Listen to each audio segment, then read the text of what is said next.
అంటే మీరు గతంలో నాగర్ కర్నూల్ ఎంపీగా పోటీ చేసిర్రు. అచ్చంపేటలో మొన్న ఓడిపోయినాక మళ్ళీ నాగర్ కర్నూల్ పోటీ చేయాలి అని అనుకున్నప్పుడు పార్టీ మీకు కాకుండా ఆర్ఎస్ ప్రవీణ్‌కి అవకాశం ఇచ్చింది. భవిష్యత్తులో అచ్చంపేటలో కూడా ఆయన వస్తారేమో అన్న కొంత ఇబ్బంది అవుతదన్న ఉద్దేశంతోటి ముందే కాడొదిలేసి గువ్వల బాలరాజు పారిపోయిండు అనే విమర్శ కూడా మీ మీద ఉంది బీఆర్ఎస్ పార్టీ నుంచి. అందుకే మీరు అనవసరంగా పాపం ప్రవీణ్ గారిని తిట్టించే ప్రయత్నం చేస్తున్నారు ప్రతిసారి.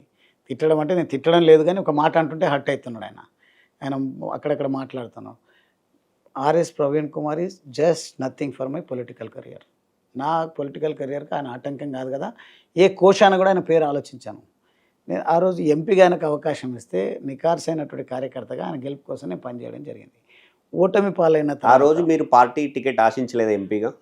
ఆశించినా అడిగిన నేను, కానీ పార్టీ ఇవ్వలేదు. ఇవ్వకపోయినంత మాత్రాన నాకు ఇవ్వలేదని అడిగి వెళ్తే పార్టీ అందరికి ఇవ్వలేదు. పార్టీ లైన్ వేరే ఉండొచ్చు, కానీ ఆ లైన్ అయితే డెఫినెట్గా తప్పే. ఎవరు వస్తే వాళ్ళను అందలం ఎక్కిస్తాము, ఎవరు వస్తే వాళ్ళు రెడీమేడ్ నాయకులుగా కనిపించడము, ఇక తెల్లగా పుల్లగా లేకుంటే పెద్ద స్టేచర్ కనిపించినట్టుగా లేకుంటే ఏదో మీడియాలో అరుస్తుంటారు పనికి వస్తారు అనుకొని తీస్తే పునాదులు కదిలిపోతాయన్న సంగతిని మర్చిపోయారు. ఇప్పుడు నేను కదిలిస్తున్నది పునాదులను.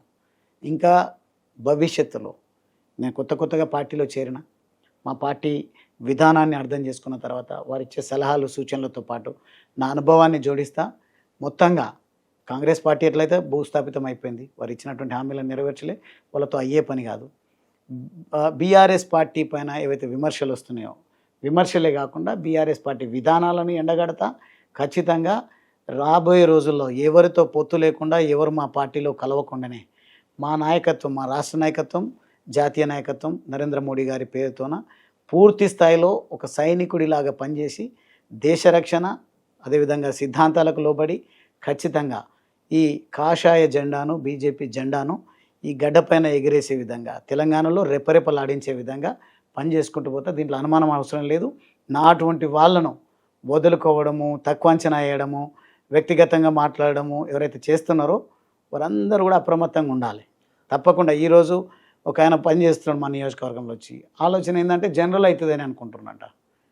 ఇప్పుడు గువ్వల బాలరాజ్ హైదరాబాద్లో పోటీ చేస్తాడంట. నన్ను నా వైపు ఉన్న వాళ్ళని మలుపుకోనికి సాధ్యం కాక ఆయనకి రాడు, ఆయన వస్తే అది వేరు మాట, కానీ హైదరాబాద్లో పోటీ చేస్తారంట అని ఇంకో విషయానికి తెరలేపినారు, చర్చ పెట్టినరు. నేను ఎక్కడ పోను, అచ్చంపేట నా తల్లిదండ్రులు నాకు ఎంత ముఖ్యమో, నాకు రాజకీయంగా జన్మనిచ్చినటువంటి నా అచ్చంపేట గడ్డ, నా నల్లమల్ల నాకంత ఆరాధ్య దైవంగా గడ్డను నా ప్రజలను భావిస్తా కాబట్టి అక్కడే ఉంటా. నా రాజకీయ ప్రస్థానం అక్కడే కొనసాగుతుంది తప్ప ఏదో తాత్కాలిక ఉపశమనం కోసమో లేకుంటే ఎక్కడ పచ్చగున్న దగ్గర తిని వెచ్చగున్న దగ్గర పడుకోవడం నా నైజం కాదు.